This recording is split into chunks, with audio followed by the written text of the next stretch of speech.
My name is Carrie Chapman. I'm the Chief of Human Capital Management. And this is Betsy Cook, who manages our performance management team.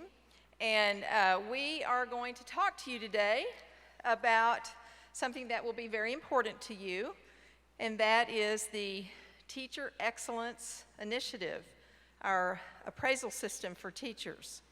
So we want you to just read what's on the screen. Is it on the screen? Yeah, it is now. Technology. We had fun with that this morning, didn't we? What we want you to think about is what you are hoping to learn about the Teacher Excellence Initiative as you enter into your first year with Dallas ISD.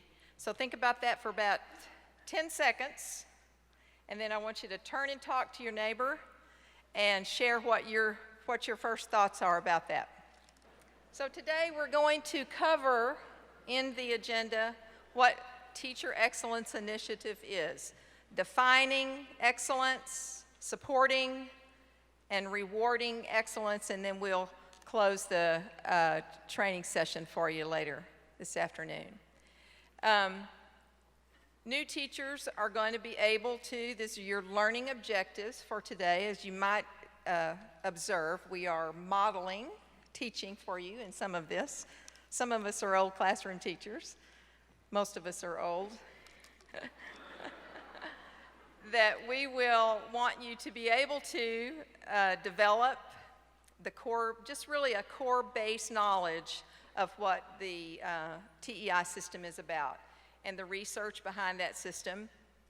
You should be able to identify the basic components for the performance rubric and then components for the teacher support system.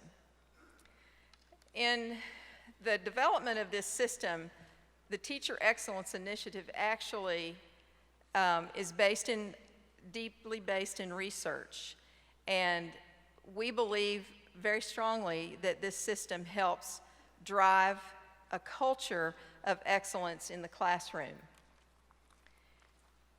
It was about 4 years ago, and the system that Dallas ISD and many districts in the state of Texas used was the PDAS system, Professional Development Appraisal System. In Dallas ISD, and not just here, other places too, it was about 98% of our teachers rated proficient or higher. The problem with that was that our student performance was not measuring what you would think. If you have 98% of your teachers performing at that high level, then the student achievement ought to be showing us some sort of comparable improvement. Unfortunately, that same year, we had 26% of our 3rd through 8th grade students who had reached that satisfactory level in reading and math. We were not pleased with those results. So the Teacher Excellence Initiative was born from a lot of collaboration with a lot of stakeholders, based a lot in research, knowing that these 3 main components are what we wanted to base this system on, that we wanted to be able first to define what excellence is. We wanted to be able to support it with professional development, teacher support from principals, administrators, and other campus staff, and then we wanted to be able to reward. And the ultimate goal was to be able to put an effective teacher in every single classroom. Because we know that teacher, that would be you, standing in front of your students is the most important thing between them and succeeding as a student. We know, as I mentioned earlier, the research behind this is from the measures of effective teaching, and that huge study, 2012, I think it was 2012, the findings there tell us that it's extremely important to be in a teacher's classroom to observe, to help develop that teacher into a more effective teacher. So we know that it's about the performance appraisal. It's also about student achievement and the experience that the students have. The components, multiple measures produce more consistent performance ratings than just student achievement alone, and then the multiple and balanced weights of that student achievement combined. And in the TEI design, you see on the right-hand side of the screen, we have the rubric with 4 domains, multiple classroom observations. As we mentioned, we call them spot observations. In the old system, and some of you may have experienced the old system, where you had one appraisal by your main administrator, 45-minute appraisal once a year. We believe that we have to see teachers more often than that so that we can help grow our teachers so they can impact our students. So performance, achievement, student perception, all of these incorporated to develop our system Teacher Excellence Initiative. And I'm going to ask Betsy to come to the podium now to take you through a little bit more detail in our Teacher Excellence System. I just want to thank you again. You've heard it today several times, but thank you for being here. Thank you for choosing Dallas ISD. We are delighted that you are here and believe you are going to make an impact in the classroom and be some of our most effective teachers. So welcome again, and Betsy. So what I want to show on this slide is this took time, and this took a lot walking before you've even walked into Dallas ISD. We started this in 2011, and every stakeholder was involved in this and shaping this system to have a rigorous system. What we find with that is 2014, 2015 was our first year TEI was rolled out to our teachers. 2015, 2016 was our first year with strategic compensation. And this year again, we started in 2016, 2017, our ACE program. Some of you may be working at some of our ACE schools this year. So let's dive into the system. We have different teacher categories. Everyone in this room is not teaching the same subject. If you were, it would make life so easy. We are not all the same teachers, but we do want to have the opportunity for TEI to be available to as many teachers as we can in the district. So over 10,000 of you, the vast majority of you, will be evaluated under the Teacher Excellence Initiative. There's a few exceptions. If you are a high school ROTC instructor, you're not under TEI. And if you're one of our SPED adaptive teachers, you're not under TEI as well. But for most every other teacher, you're going to find that you fit into one of these 4 categories. So let's walk through them. Category A is on our top left, and that is where most of you will fall. This is for you are the teacher of record for grades 3 through 12. Your students either take a STAR exam, maybe they take advanced placement exam, or they take one of our district exams in the winter or in the spring. And so for those teachers, you'll find 50% is the evaluation from your principal. We'll have 15% is our student perceptions, and then 35% is student achievement. And we're going to walk through this a little bit more. Category B is our kindergarten through 2nd grade teachers. Again, you are the classroom teacher, but kindergarten and 2nd grade, they don't take student surveys. They're a little too little. So for you, you're going to have 65% is your principal evaluation, and you'll have again, 35% will be your student achievement. And then we've got our category C, if we can go back one slide. That is our career and technology teachers, is a common example of that. You are a classroom teacher of record, but your students don't take a STAR exam. They don't take a district written exam. And so for that, you'll fit into category C. Your students can still do a survey for you. You'll still have some student achievement component in your wedge, and you'll have still the principal evaluation will be your biggest piece. And then our last piece are all of those SPED inclusion teachers, or perhaps our elementary tag teachers, or your reading pull-out teacher. You work with students every day, but you're not a teacher of record. And so for you, we still have a principal evaluation. It's your biggest bucket. It'll be about 80%.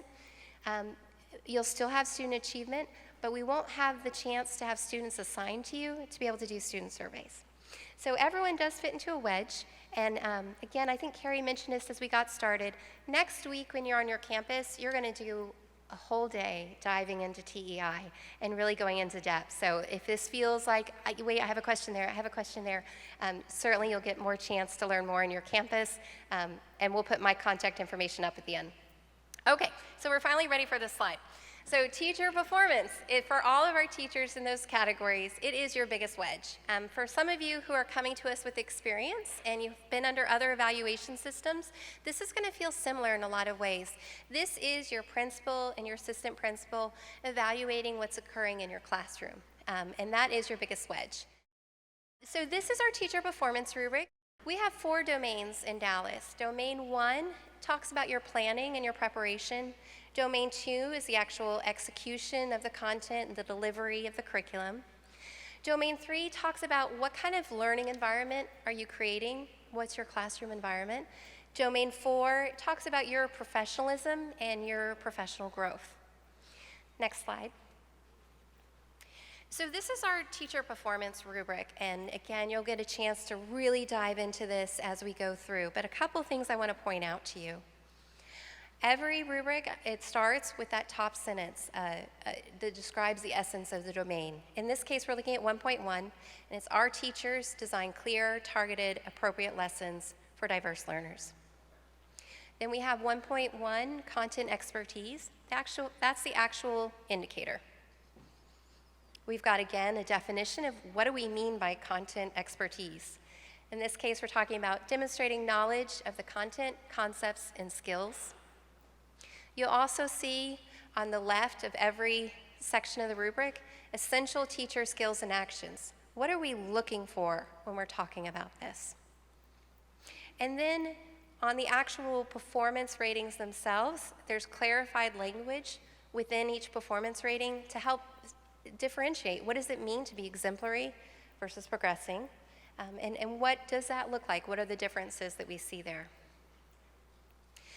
Now, before we start talking about your principals and APs coming into your classroom and observing you, I do want to mention that just last week, every principal and AP, even if they've been here for years, came back and spent a day with our team being recertified again on TEI. They've passed a calibration exercise to prove that they meet the standards of our district to come and observe you in your classroom, so that there's not a difference of if you get the principal to come into your classroom versus the AP.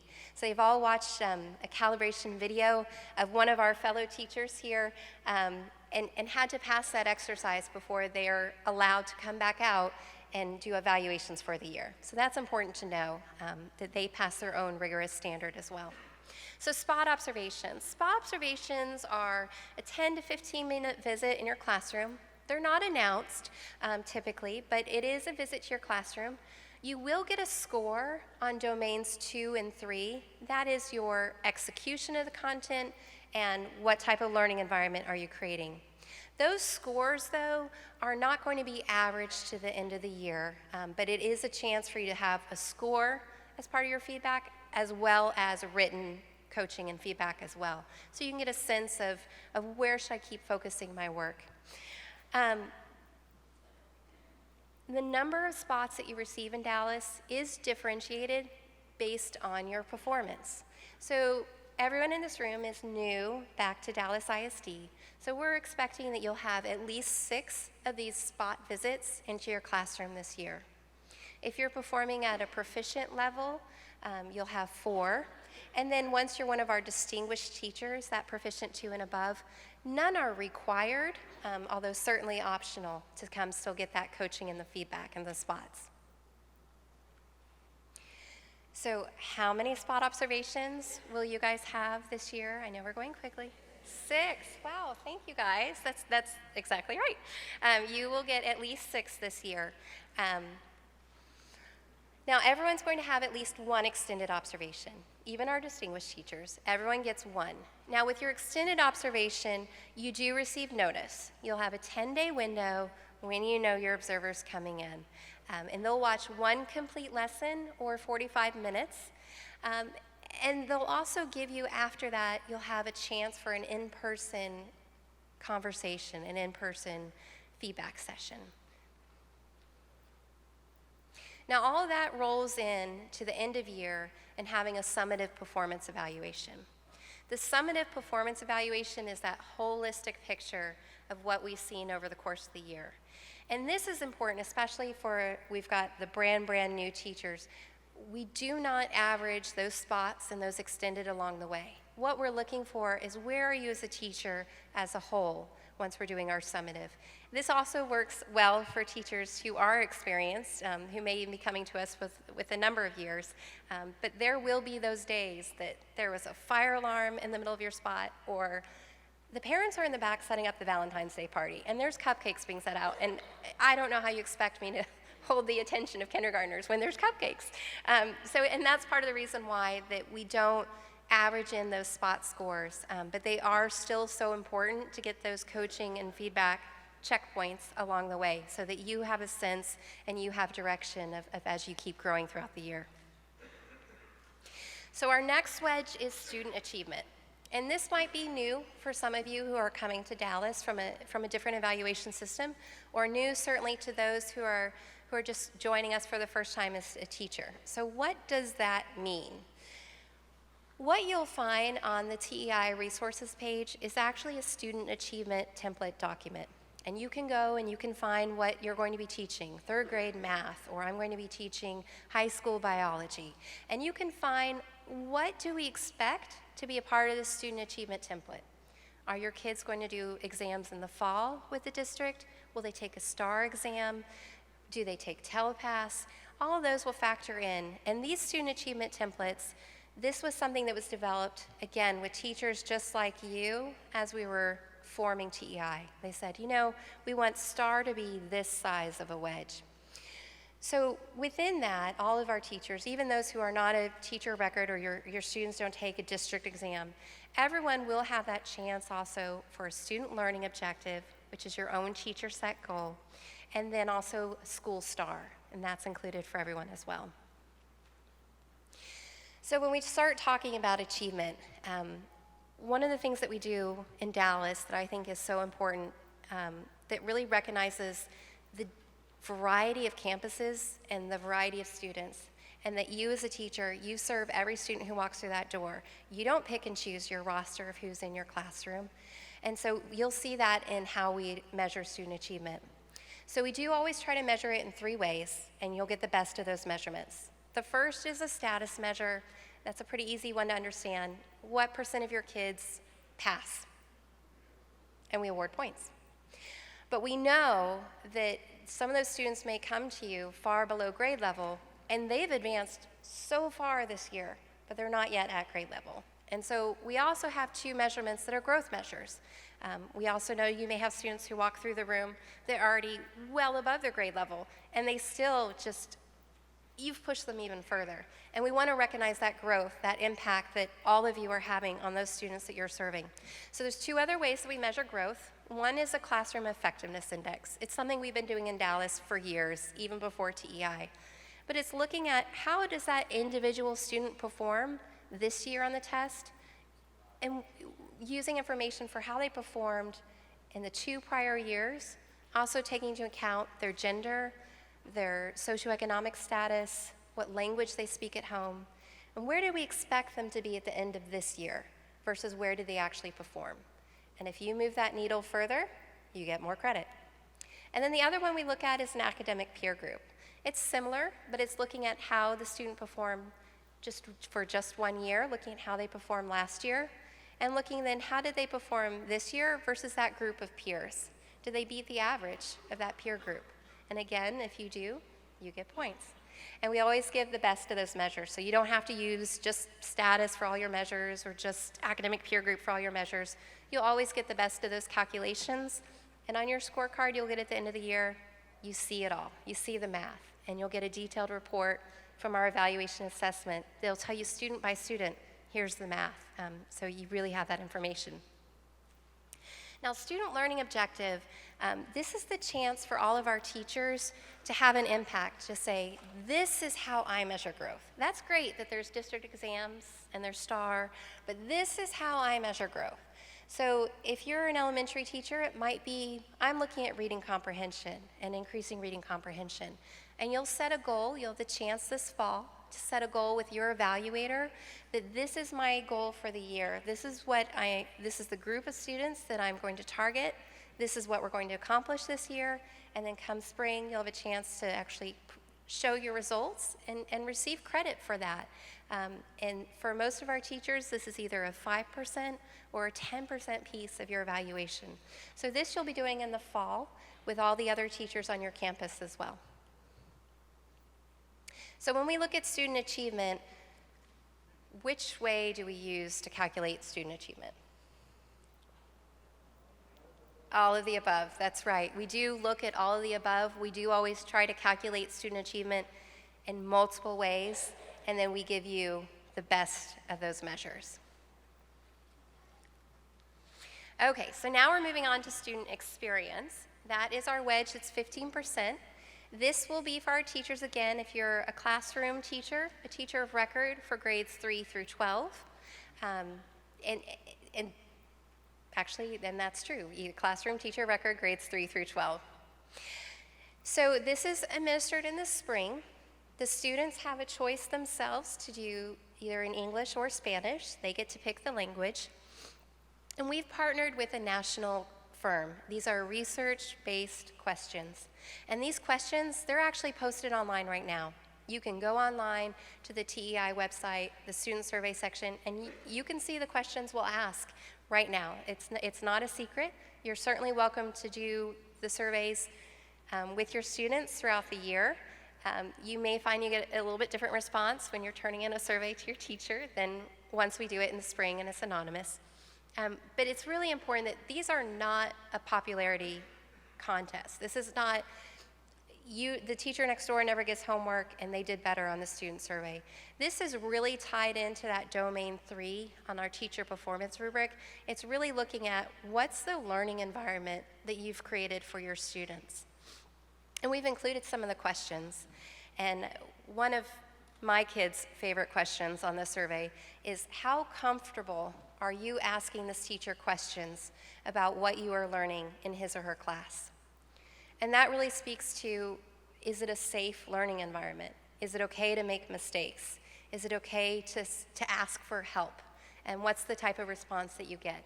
And so these are just a sample of some of the questions that we do ask our students. They are at the heart of everything that we're doing in this district, and it's important for them to have that voice in what they're experiencing in these classrooms as well.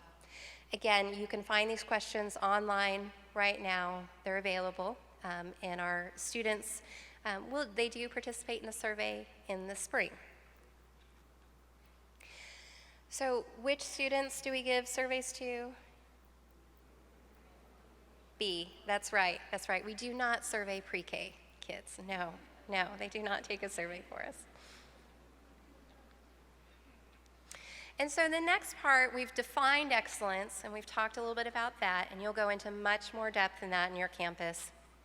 But supporting excellence. So you guys all saw Angie Gaylord this morning talking about the first year and having a great first year. She is the heart of our professional development work in Dallas. So she is someone that's working to help provide those resources to help you grow, because your success is what helps define our students' success. And we want you to be successful. We want you to keep developing in your craft. They do have a 3-year plan in the district in terms of where they're focusing. So this year you'll feel a focus on using the TEACs to develop your performance-based assessments. In the summer, so this next summer, you'll have the opportunity to do 14 hours of professional development. What's wonderful and what Angie and her team have created is this choice menu. And the number of courses that you get, the number of free choices you get, depends on your performance. So our newer teachers and our teachers still developing in their craft will have a more set curriculum for you to target. And those that are some of our distinguished teachers, they may actually be presenting the curriculum. So there's this chance to really tailor it for where do you want to grow. So next spring, you'll have the chance to set that summer professional development for where you want to target your growth. Now this fall, as part of when you're doing your student learning objective, you'll also be setting your own professional development for this school year. Where do you want to grow during the school year? And we do ask for one of those to be in that domain 2, which is how you actually deliver the curriculum. And we do ask for one to be in that domain, but then one gets to be where you would like to grow. It is something you're setting yourself, but partnering with your evaluator so that they can support you, so that they can make sure they're giving you that guidance along your path for this year. And then one of the most important parts about support is that self-reflection and feedback. And how do I know how to grow if I'm not getting the feedback on where I should grow? And that's something that the district and our school leadership team, your executive directors, your principals, your assistant principals, have been putting a lot of effort over these past few years to giving you that coaching and that feedback, that these spot observations are not, I gotcha, you didn't have a demonstration of learning posted. It's meant to be, okay, this is what's happening in your classroom. How can we keep targeting and focusing and making it even stronger? And that's the purpose of those spots and of that coaching and feedback. So we're on to a really fun section now, rewarding excellence. And I know you didn't pick teaching because of the salary. We know that. But isn't it nice to get rewarded for doing well in your job? I think that's something we all do appreciate. And when we asked, actually, just this last year of our teachers who are with us already, 85% of them agreed. They like the idea that their compensation is based on the outcomes they're achieving with their students. So let's talk a little bit about compensation in Dallas. We do have a strategic compensation model. All of you, as you came back into the district or came into the district the first time, you do have a salary where you started, but you don't have a TEI effectiveness level. That's a term you're going to hear discussed as we're talking about that. We pay based on your effectiveness level.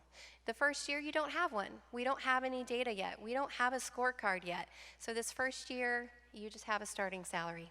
For those teachers who are coming with some years of experience, and for those as you joined and this is your first year, we do have something called a Distinguished Teacher Review. And this is our top 20% of teachers in the district. It's our top at the top. And it is looking for those teachers proficient 2 and above. They are people who are going to excel not only in their principal evaluation, not only in those student achievement outcomes, not only in what the student experience is, they're going to be those ones that are showing that leadership on the campus. They're the ones who are helping grow that next batch of teachers, that contributions to the profession. They're the ones who never stop learning, and not only don't stop learning, but they're applying what they're learning to get even better into the classroom. And that's our distinguished teacher. That's our profile.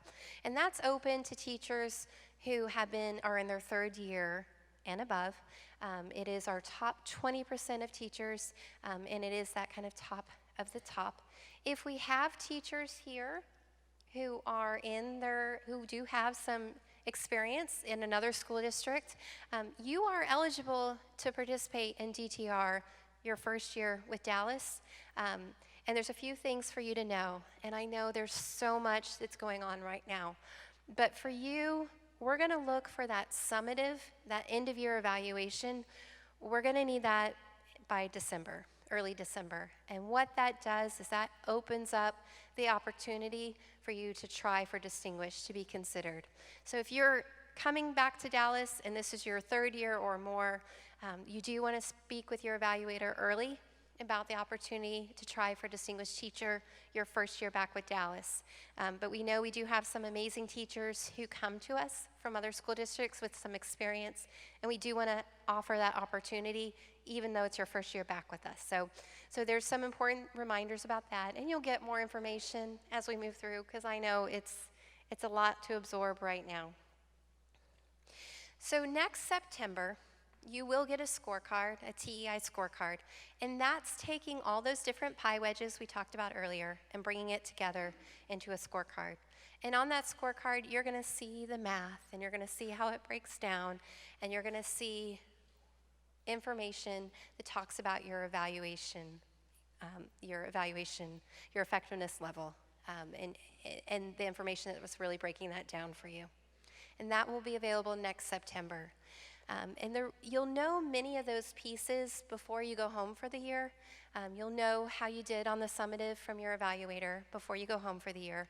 You'll know what the students said, that student experience portion, you'll know that in the spring. You'll know your pass rate on your student achievement, but we can't calculate those growth metrics until we have all that information, and that takes over the summer to calculate that. So that is what pushes us to a September scorecard. And with that scorecard, you'll see this chart. You start with an evaluation rating, and that's just your raw information. And what did we see from this year? How do you compare? And one of the things that I like about TEI is you are all different. You are all teaching different things. And there's always that perception, well, it's so much easier to teach elementary art than to teach AP biology. So how do you make sure we don't end up with all PE teachers or all elementary art or whatever class you think is easier to teach than what you teach at the top? And one of the things that we do is we allow the same percentage of you, the same percent of you from each of those 4 teacher categories to hold these highest levels. So there's a chance for you to be at that top. It doesn't matter what you're teaching. You can be one of our SPED inclusion teachers. You could be that elementary art teacher. You could be that honors science class in a high school setting. There's that chance for you to be at the top, regardless of what you're teaching. Those rules between ratings and levels, some of that is there's a little bit that goes into there. One of the things we look at as we look for levels, if you are coming back and you finished your first year, you'll see your effectiveness levels progressing 1. And then you'll see if you return after your second year, you could advance up to progressing 2. And then after that, wherever you land. There's a few rules like that. For effectiveness levels of proficient 2 and above, you do need to participate in the Distinguished Teacher Review. You do need to undergo that process and to make yourself part of that Distinguished Teacher Review. And that's required to be proficient 2 and higher. Now, when we look at the rules between effectiveness level and what happens with your compensation, one of the things that we look for in Dallas is we don't want your salary going so high and then the next year it drops. And then the next year goes up because you can't plan your life that way. You can't plan what home am I going to buy, what am I going to do just with your life. You can't plan it if you don't know what's going to happen with your salary. So one of the things about TEI that it has is once you have an effectiveness level, so next September when you get your scorecard and you have an effectiveness level, it can't go down until you have 3 years in a row of lower performance.